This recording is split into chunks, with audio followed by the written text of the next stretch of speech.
yang jujur, yang pertama dia pasti takut akan Tuhan. Orang yang jujur yang kedua, dia pasti hidup dalam kekudusan. Dia jujur di hadapan Allah, apalagi di depan manusia. Shalom Bapak Ibu. Ya, puji Tuhan, kita semua ada di dalam anugerah Tuhan. Saya percaya kita semua rindu untuk menerima berkat yang dari Tuhan. Karena begitu banyak janji Tuhan yang sudah diberikan bagi kita, dan rugi kalau kita tidak mengalami janji Tuhan itu. Amin.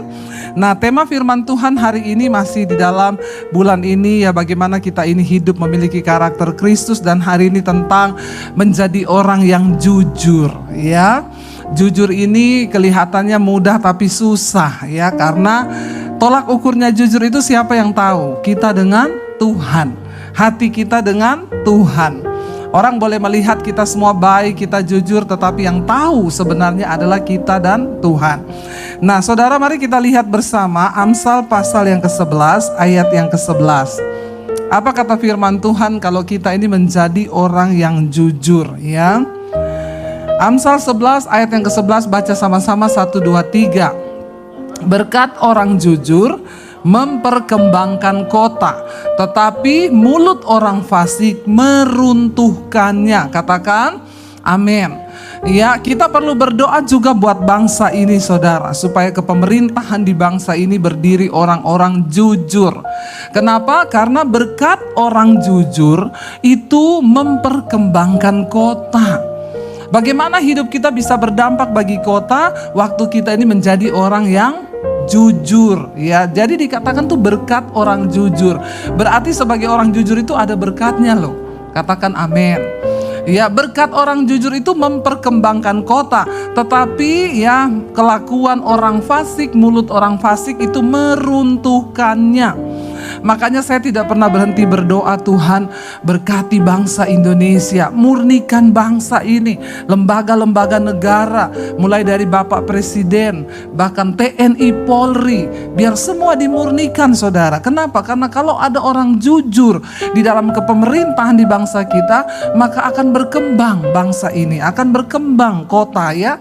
Tetapi kalau yang ada di atas itu semua orang fasik, maka jangankan berkembang, yang ada runtuh, kata firman Tuhan. Demikian di dalam rumah tangga kita. Suami-suami, kalau engkau menjadi suami yang jujur, maka rumah tanggamu itu berkembang. Katakan. Istri-istri, kalau engkau menjadi istri yang jujur, maka rumah tanggamu juga berkembang. Ya, kalau dalam hal uang jujur apa enggak? Ini dulu kita mulai dari yang terkecil dan yang paling utama di dalam keluarga. Ayo bapak-bapak dan ibu-ibu, sudah saling jujur nggak hal keuangan? Tatap mata saya. Ya, kalau kita nggak bisa jujur dalam hal ini, percuma, nggak bisa kita bicara yang lain dulu. Dimulai dari yang terkecil ini dulu, masalah keuangan. Ya, tetapi semua jemaat di sini sudah tahu, saya sudah mengajarkan. Ibu-ibu, bapak-bapak, suami-suami, suami istri itu saling tahu PIN ATM. Nggak ada yang amin. Supaya nanti kalau salah satu mati nggak repot. Ya, saya sudah bilang kan dulu, ada suami mati mendadak, istrinya nggak ngerti nomor PIN ATM suaminya. Jadi bingung mau beli peti, nggak bisa, pinjam uang sama orang. Tunggu dulu, panggil petugas, notaris, urus dulu, baru kasih tahu PIN, baru bisa dibuka ATM-nya. Ini menjadi pelajaran bagi kita. Kita nggak bisa bicara kejujuran yang lebih lebar. Kalau dalam hal keuangan saja, kita nggak bisa jujur. Ibu-ibu tolong jangan jadi istri yang pintar cari uang. Uang suami disimpan di mana, dicari sampai kata suami, saya tuh susah bu nikah sama istri saya, pintar cari uang. Saya selipin di kaos kaki, dia ketemu itu uang. Di rak juga dia ketemu, memang istri saya tuh pintar cari uang. Tapi di sini tidak. Kita mau jujur. Kenapa? Berkat orang jujur memperkembangkan rumah tangga. Kalau kita hidup jujur, usaha kita diberkati Tuhan loh. Ya, asal kita mau jujur. Orang Kristen harus jujur. Dalam hal pajak juga harus. Haleluya. Supaya hidup itu nggak deg-degan, jujur itu enak. Tapi kalau simpan-simpan bohong itu nggak enak. Oke, kita akan belajar dari salah satu tokoh di Alkitab. Kalau kita ini jujur, apa yang kita dapatkan? Banyak ya, yang jujur itu Yusuf, Ayub. Kita lihat semua yang jujur-jujur. Tapi hari ini saya mau ambil tentang salah satu orang raja yang terkenal jujur di Israel. Dari 2 Tawarik pasal 31 ayat yang ke-20 dan ayat 21. 2 Tawarik pasal 31 ayat 20 dan ayat 21. Ya, dikatakan di sana, baca sama-sama 1 2 3. Demikianlah perbuatan Hizkia di seluruh Yehuda. Ia melakukan apa yang baik, apa yang jujur, dan apa yang benar di hadapan Tuhan Allahnya. Ayat 21 dikatakan di sana. Ya, dalam setiap usaha yang dimulainya untuk pelayanannya terhadap rumah Allah dan untuk pelaksanaan Taurat dan perintah Allah, ia mencari Allahnya. Semuanya dilakukannya dengan segenap hati, sehingga apa? Segala usahanya berhasil. Siapa mau berhasil? Katakan jujur. Ya, jujur.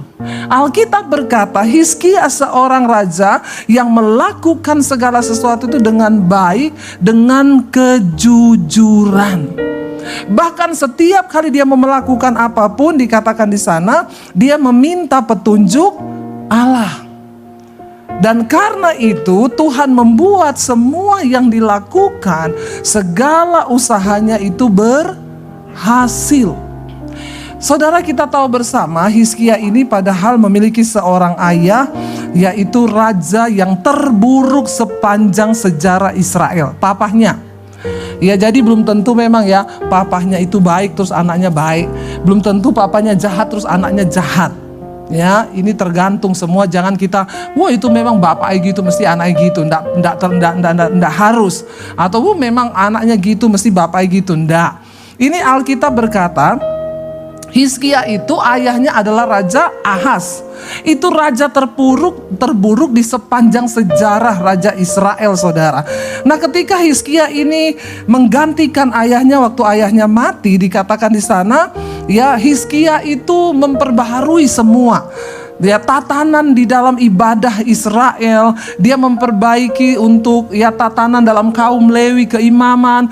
Dia menghancurkan kuil-kuil penyembahan berhala yang dibangun di zaman ayahnya Raja Ahaz.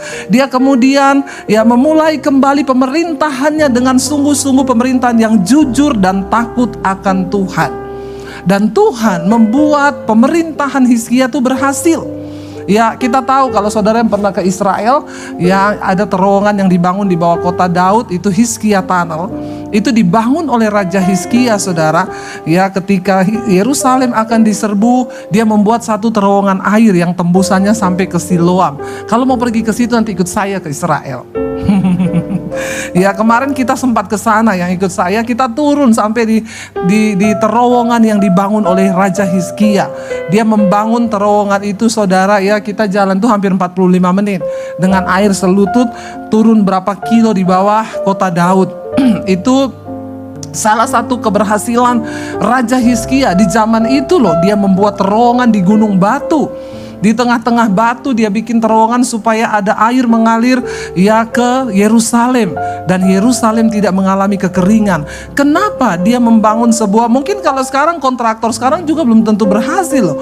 Tapi itu pada zaman itu loh, belum ada traktor, belum ada peralatan yang canggih. Tapi Hizkia berhasil membangunnya. Kenapa? Karena pekerjaannya disertai Tuhan. Sehingga dia menjadi berkat buat kota Yerusalem. Bukan hanya bagi keluarganya loh.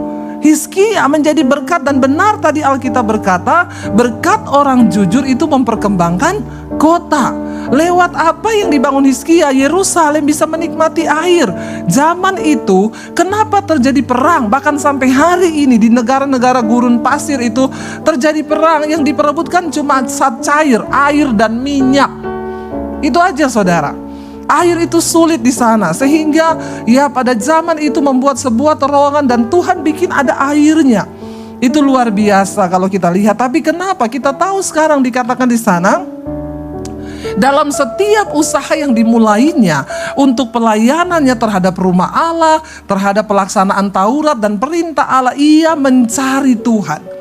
Ya, dan semua yang dilakukannya dengan segenap hati, sehingga apa? Segala usahanya itu berhasil. Orang jujur, berkat orang jujur memperkembangkan kota. Kalau engkau hidup menjadi orang jujur, jangankan rumah tanggamu, hidupmu berdampak bagi banyak orang. Lalu apa yang kita lihat, saudara? Dari satu kejujuran Hizkia, sehingga berkat apa yang dia bisa terima, saudara. Ya, kita tahu ketika Hizkia itu sakit. Ini adalah satu kisah yang sudah sering kita baca. Mari kita lihat 2 Raja-Raja pasal yang ke-20. 2 Raja-Raja pasal yang ke-20, kita baca mulai ayat yang pertama, saudara ya. 1 Raja-Raja pasal yang ke-20 ya, ayat yang pertama. Haleluya. Kita lihat ya, baca bersama 1, 2, 3. Pada hari-hari itu Hizkia jatuh sakit dan hampir mati.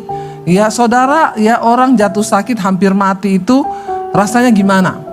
Ya kita sakit aja belum hampir mati loh, sudah ndak enak ya. Baru ndak bisa makan, hidung tersumbat itu ndak enak. Ya asam lambung naik. Ya padahal belum tentu hampir mati itu. Baru ya belum apa-apa itu, tapi ndak enak. Nah Hizkia dikatakan suatu hari Hizkia jatuh sakit dan hampir mati. Kalau hampir mati itu benar-benar hampir mati. Lalu Alkitab berkata apa? Lalu datanglah Nabi Yesaya bin Amos dan berkata kepadanya, beginilah firman Tuhan, ya, sampaikanlah pesan terakhir kepada keluargamu, sebab engkau akan mati, tidak akan sembuh lagi. Hizkia seorang raja yang jujur, baik, takut akan Tuhan. Satu saat sakit, lalu Yesaya datang. Yesaya adalah seorang yang diurapi Tuhan. Ya, jangan pikir pendeta atau orang yang diurapi Tuhan itu datang hanya membawa kabar-kabar yang enak-enak saja. Amin. Jadi jangan tersinggung kalau ketemu pendeta yang ngomong belak-belakan, terus tuh pendeta kok ngomongnya gitu ya. Ya enggak apa-apa, diterima, karena enggak semua pendeta itu datang dengan hal-hal yang manis. Justru kalau manis-manis terus itu bahaya. Ya, lalu di sini dikatakan begini. Yesaya tuh datang, diurapi Tuhan loh. Dia bilang sama Hizkia, nih Hizkia sakit. Dia enggak ngomong gini, mari Hizkia kita berdoa ya. Pasti Tuhan akan memberikan engkau kesembuhan. Ya, percayalah Hizkia. Tunjukkan imanmu. Makanya saya kalau layani orang sakit selalu saya persiapkan, Bu, kalau Tuhan mau sembuhkan pasti sembuh. Tapi kalau mati itu untung, amin. Aminnya terpaksa ya. Ya, kalau Tuhan mau sembuhkan pasti sembuh. Tapi kalau mati itu keuntungan, ya. Lalu Yesaya datang ketemu Hizkia, dia bilang begini, Hizkia, sampaikan pesan terakhirmu kepada kaum keluargamu. Sebab engkau akan mati dan tidak akan sembuh lagi. Waduh, kalau saudara sakit, terus pendeta datang ngomong begitu, kira-kira gimana? Usir itu pendeta. Jangan undang lagi pendeta sesat. Dan begitu kan? Yang saya khotbah aja keras itu, pendeta kok khotbah keras sekali. Nggak dipikiri perasaan jemaat, mikiri perasaan terus pret. Ya nggak tobat-tobat kita. Tapi Yesaya datang, ngeri nih Yesaya ini. Sampaikan pesan terakhirmu. Nggak ada tedeng ngale-ngale, nggak ngomong apa-apa, nggak kasih pengharapan, nggak ngomong firman, ngomong pesan terakhirmu sama keluargamu. Karena kamu akan mati dan tidak akan sembuh lagi. Waduh, tapi lihat responnya Hizkia, ayat yang berikutnya. Lalu Hizkia apa? Memalingkan mukanya ke arah dinding, bukan karena kepahitan sama Yesaya, bukan karena kecewa dengan Yesaya. Dia membalikkan mukanya ke dinding dan ia berdoa kepada Tuhan. Kita tahu bersama zaman itu dia ngomong tuh gak sembarangan. Kenapa Yesaya ngomong begitu? Karena Tuhan sudah menyampaikan. Kamu pergi ke Hizkia ngomong bahwa dia akan mati. Persiapkan hidupnya. Suruh sampaikan pesan terakhir. Masih bagus bisa kasih pesan-pesan terakhir. Ada orang mati tidak sempat memberi pesan terakhir. Mati-mati aja, istrinya kaget. Lu kok udah mati, pin ATM belum dikasih tahu. Kemarin saya ketemu suami istri saudara, ya kita ngobrol-ngobrol begini. Terus saya bilang, Pak, istri sudah tahu PIN ATM? Saya Bu, setiap kali dalam keadaan genting. Dulu saya pernah ya naik pesawat, pernah saya naik kapal, lalu ombaknya tinggi. Saya cepat-cepat WA istri. Ya walaupun belum masuk, saya PIN ATM saya ini, PIN Instagram saya ini, ya dan password Facebook saya ini, semua yang berhubungan dengan PIN dan password saya kasih. Terus Bapak nggak jadi mati. Sampai di rumah Bapak ulangi, Bapak ganti itu semua PIN-PINnya. Bertobat ya. Masih bagus kalau dapat kesempatan mengucapkan pesan terakhir. Ada orang tuh nggak sempat ya kasih pesan terakhir loh ya. Ada istri yang suaminya meninggal mendadak. Saya tanya, Bu, Bapak nggak ada pesan-pesan? Enggak Bu Debbie, benar-benar nggak ada. Orang tadi kita bareng tidur, tiba-tiba bangun dia udah nggak ada, jatuh mati begitu aja. Jadi penting PIN ATM. Amin. Kenapa saya ulang-ulang PIN ATM? Berarti banyak di sini bapak-bapak yang menyembunyikan PIN ATM-nya dari istrinya. Banyak itu ya. Bertobat. Jangan sampai itu menjadi pesan terakhirmu. Ya, mah PIN-ku baru ngomong 1, 2. Enggak sempat saudara ya. Jangan nanti itu mempersulit hidup ya keluargamu. Lalu Yesaya ngomong begitu karena dia sudah dapat pesan dari Tuhan. Lalu Hizkia memalingkan mukanya, dia berdoa. Memang Hizkia ini orang yang takut Tuhan. Dia orang yang jujur. Ketika dia dengar sesuatu, dia tidak protes, dia tidak marah. Responnya adalah mencari Tuhan. Orang yang jujur itu pasti dekat dengan Tuhan. Karena tidak mungkin orang itu bisa jujur kalau dia nggak dekat Tuhan. Amin. Kenapa dia bisa jujur? Karena dia takut akan Tuhan. Yusuf dipercaya oleh Potifar karena dia jujur. Dia takut Tuhan karena dia dekat dengan Tuhan. Lalu ayat yang ketiga berkata apa saudara? Dia berdoa kepada Tuhan, dia bilang apa? 1, 2, 3.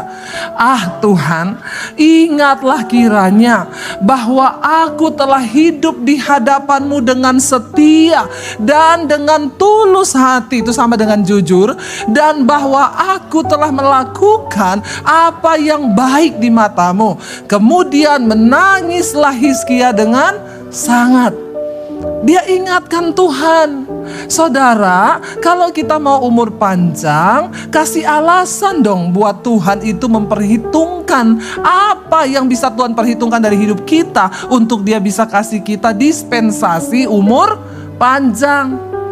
Karena Hizkia hidup jujur, dia itu menjadi berkat bagi Yerusalem, bagi banyak orang, bagi gereja, bagi anak Tuhan pada zaman itu, bagi para imam. Hizkia mengatur semua pembagian ya sumbangan bagi semua rakyat Israel dengan jujur. Itu yang menjadi alasan hingga Tuhan memperhitungkan dia diberi umur yang panjang. Tapi kalau orang pemabuk, tukang selingkuh, pelit, itu curahan istri loh itu. Itu curahan hati istri itu, pelit. Nomor ATM disembunyi, istri nggak tahu jumlah uangnya. Lah terus sakit, terus minta umur panjang. Tuhan bilang, aduh hidupmu bikin repot nak.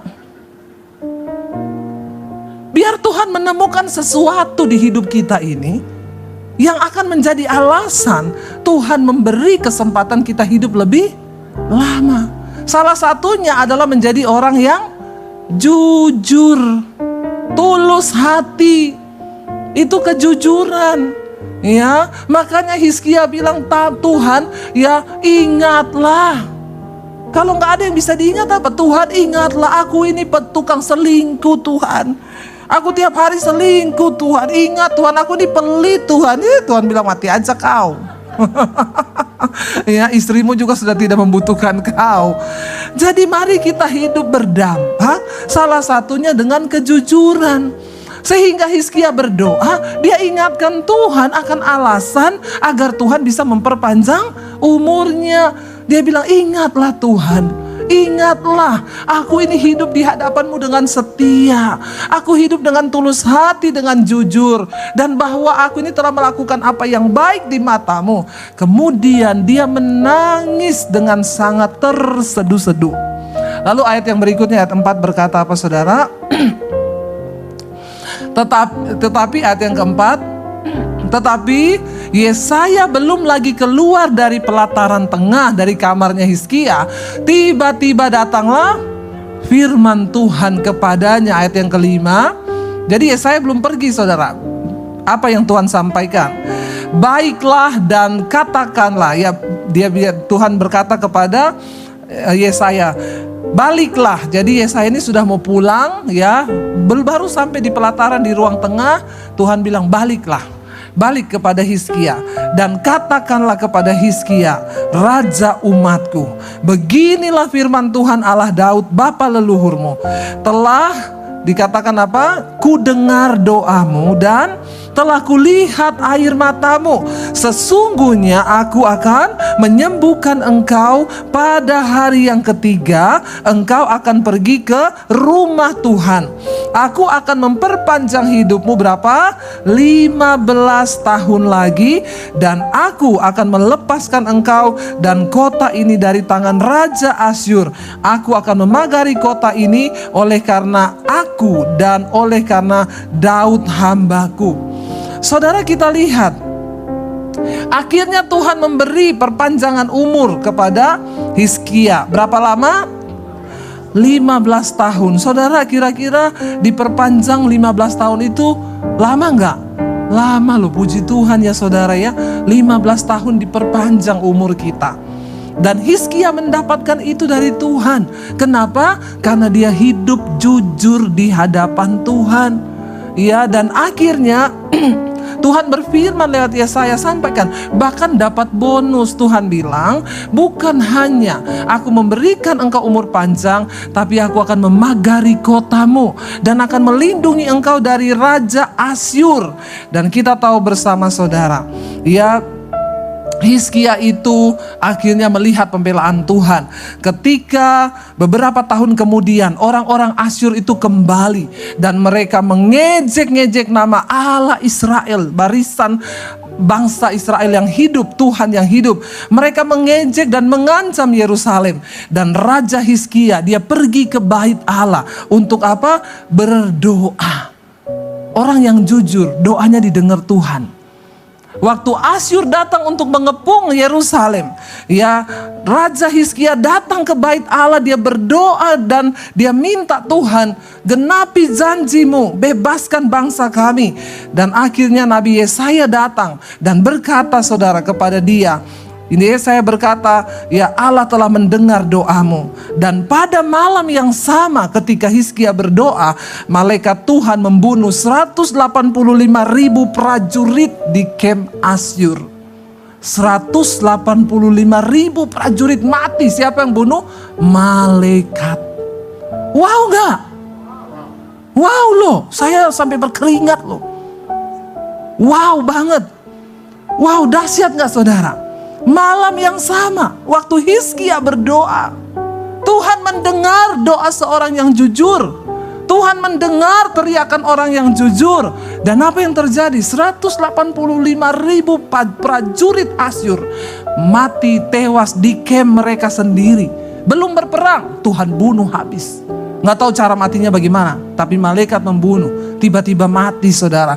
Dan akhirnya prajurit Asyur mereka menjadi ketakutan. Bahkan Raja Sanherib pada waktu itu langsung memerintahkan semua prajurit mundur ke Niniwe. Dan mereka akhirnya berkemah di sana. Saudara, menjadi orang yang jujur itu berkatnya luar biasa. Amin. Pertempuran apa yang sedang engkau jalani hari-hari ini di depanmu? Mungkin engkau sedang menangis karena keadaan keuangan. Engkau sedang menangis karena ada pertempuran Asyur di depan, mengalami sakit penyakit yang hebat. Mungkin Asyur hari ini di depanmu adalah suamimu yang belum bertobat. Tetaplah jadi orang yang jujur. Jangan pernah memilih hidup dalam dosa. Jangan pernah memilih hidup dalam kebohongan. Karena orang yang jujur, yang pertama dia pasti takut akan Tuhan. Orang yang jujur yang kedua, dia pasti hidup dalam kekudusan. Dia jujur di hadapan Allah, apalagi di depan manusia. Hai para suami, kalau engkau di depan istrimu saja tidak jujur, maka tidak mungkin doamu itu didengar oleh Tuhan. Hai ibu-ibu, kalau di depan suami saja engkau tidak jujur, maka enggak mungkin engkau jujur di hadapan Allah. Sebab Tuhan kita adalah Tuhan yang melihat hati. Amin. Karena itu hari ini saya cuma mau bilang, percuma engkau berjelilah dengan segala usaha di tahun ini kalau engkau tidak sertai dengan pertobatan, hidup dalam kejujuran dan kekudusan, engkau tidak akan pernah melihat kemenangan demi kemenangan Tuhan berikan. Tetapi orang yang jujur, kemenangan itu akan diraihnya. Ini terbukti dengan Raja Hizkia. Dia menjadi orang yang mengembangkan kota Yerusalem begitu luar biasa. Dia pulihkan kembali ya kuil-kuil penyembahan berhala, dia robohkan. Dia membawa bangsa ini kembali datang kepada Tuhan.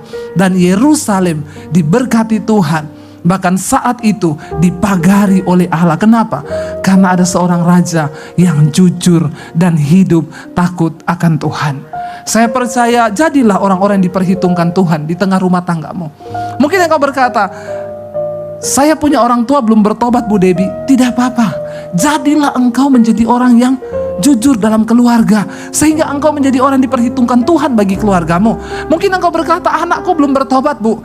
Jadilah engkau orang yang jujur. Karena imanmu, Tuhan perhitungkan anak-anakmu sehingga dia bertobat. Kemarin ada seorang ibu datang kepada saya, Bu Debbie, saya mau berterima kasih kepada ibu. Beberapa bulan lalu saya meminta ibu berdoa buat anak saya. Dan saya ingat banget pesan ibu, Bu, jangan tawar hati. Lihat pada Yesus, tetap berdoa buat anakmu. Satu saat Tuhan yang akan menjamah anakmu. Ibu stop, berhenti ngomong, karena dia akan memberontak, dia marah dengan berbagai alasan. Ibu duduk di kaki Tuhan dan ibu tetap menjadi orang benar. Kemarin dia ketemu saya di mesbah doa, Bu, saya mau berterima kasih Bu Debbie. Kenapa? Benar Bu, sekarang anak saya bertobat, kemarin minta dibaptis, menyerahkan hidupnya kepada Tuhan. Wow saudara, ya saya bilang iya Bu. Kenapa? Karena Tuhan memperhitungkan iman ibu.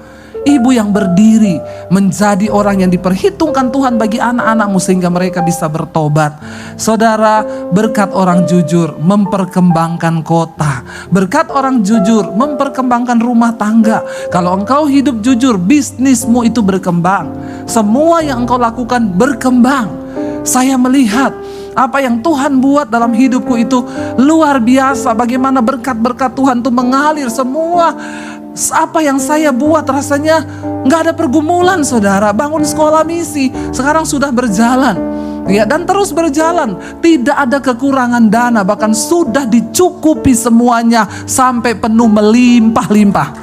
Wow, saya tidak pernah minta uang, saya tidak pernah cari dana, tapi Tuhan menyediakan. Kenapa? Jadilah orang benar, jadilah orang yang takut akan Tuhan, maka engkau melihat pembelaan Tuhan dalam segala aspek hidupmu.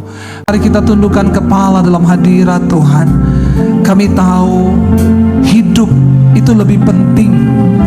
Cara hidup kami itu yang Tuhan lihat.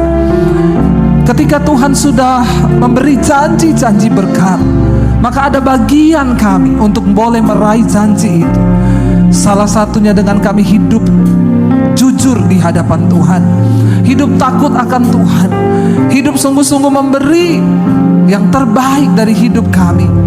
Raja Hizkia menjadi teladan bagi kami yang tercatat di dalam Alkitab. Dia hidup dengan tulus hati, dia berbuat segala kebaikan, bahkan dia mengandalkan Tuhan dalam segala sesuatu. Mari datang pada Tuhan hari ini. Katakan, Tuhan ampuni kami kalau ada ketidakjujuran di dalam hidup kami. Kami mau bertobat. Karena kami tahu Tuhan Maha tahu. Percuma kami bersandiwara, percuma kami datang ke gereja tiap minggu. Tuhan tahu hidup kami. Ampuni segala dosa yang kami tutupi, yang kami sembunyikan. Ampuni segala ketidakjujuran kami bahkan di hadapan Tuhan. Engkau Allah yang melihat hati kami. Ajar kami memberi hidup yang terbaik bagi Tuhan. Kami mau belajar seperti Raja Hizkia.